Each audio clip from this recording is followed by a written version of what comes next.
Bienvenue sur Afrique Magazine News pour une nouvelle chronique géopolitique. La famille, avant d'aller plus loin, vous connaissez le rituel. Partagez la vidéo, likez, commentez et surtout abonnez-vous à la page. Aujourd'hui, nous allons analyser une question stratégique majeure. Pourquoi les États-Unis d'Amérique hésitent-ils à frapper l'Iran? Sommes-nous à la veille d'un conflit majeur au Moyen-Orient? Ou assistons-nous à un recul stratégique américain?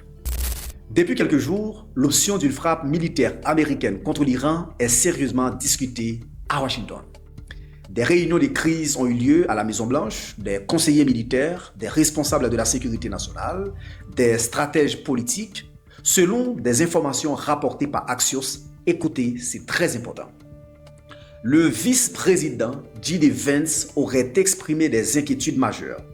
Son point central, le risque de conflit prolongé.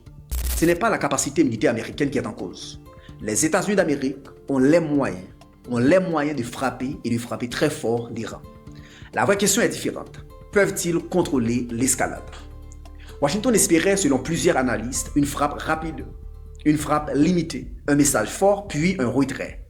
Mais l'Iran a changé l'équation. Téhéran a clairement dit aux États-Unis d'Amérique, si vous frappez, nous répondrons et nous répondrons durablement. C'est là que tout se complique, chers amis. Parce que le golfe Persique n'est pas un terrain neutre.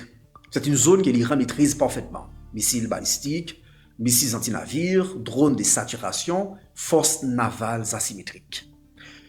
Une flotte américaine peut espérer en mer, mais elle reste vulnérable en comparaison à la puissance iranienne. Autre problème, les bases américaines de la région, Qatar, Bahreïn, Émirats arabes unis, Irak, si l'Iran décide de cibler ces installations, les pays hôtes seront entraînés dans le conflit. Et là, nous ne parlons plus d'une frappe limitée. Nous parlons d'une guerre régionale. Washington doit donc calculer, une frappe pourrait-elle déclencher un embrasement général? Un élément souvent sous-estimé, la coordination entre la Russie et l'Iran. Les deux pays ont renforcé leur coopération militaire, exercices conjoints, coordination navale, partage d'expériences issues du conflit ukrainien. Moscou ne cherche pas nécessairement une guerre ouverte avec les États-Unis d'Amérique, mais la crédibilité russe est en jeu.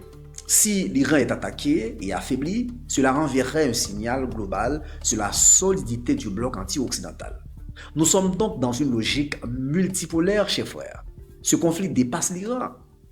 Il touche l'équilibre mondial. Il ne faut pas oublier un autre facteur essentiel, c'est la politique intérieure américaine. Une guerre prolongée au Moyen-Orient serait impopulaire. Oui, impopulaire. Les États-Unis d'Amérique sortent de 2 décennies de conflits coûteux, Irak, Afghanistan. L'opinion publique américaine est fatiguée des interventions extérieures. Même au sein de l'administration, les divisions existent. C'est ce que reflètent les déclarations prudentes de J.D. Vance. De son côté, l'Iran joue une stratégie classique de dissuasion asymétrique. Il sait qu'il ne peut pas rivaliser frontalement avec la puissance américaine. Mais il peut rendre le coût d'une guerre trop élevé. C'est une stratégie de résistance. Temps long, usure, riposte graduée et surtout refus de céder sous pression. C'est ce qui inquiète Washington. Mais le scepticisme en domine. Les États-Unis d'Amérique veulent des concessions sur le programme nucléaire, l'Iran exige des garanties. Le problème est simple. Aucun des deux camps ne veut apparaître faible. Et en géopolitique, la perception est presque aussi importante que la réalité. Ce dossier ne concerne pas seulement Washington et Téhéran.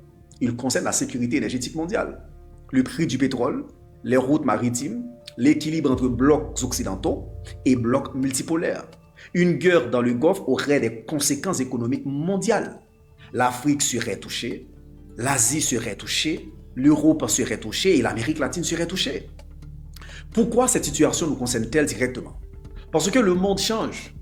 Parce que la logique unipolaire s'effrite. Parce que des États comme l'Iran démontrent qu'il est possible de résister à une pression majeure. Cela ne veut pas dire que le modèle est transportable partout, mais cela montre une chose, la puissance militaire ne suffit plus à garantir la domination dans le monde d'aujourd'hui. En résumé, les États-Unis d'Amérique peuvent frapper, mais ils hésitent. L'Iran ne peut pas gagner une guerre conventionnelle en comparaison à la puissance américaine, et il peut rendre la guerre ingérable. Nous sommes dans une phase de tension maximale. Le recul américain n'est pas un signe de faiblesse militaire, c'est un calcul stratégique. La vraie question est simple. Washington prendra-t-il le risque? La famille, le débat est ouvert. Pensez-vous que les États-Unis d'Amérique vont frapper l'Iran ou que la diplomatie va l'emporter? Partagez votre analyse en commentaire. À très bientôt pour une nouvelle chronique géopolitique avec Wesley. Ciao, ciao, ciao.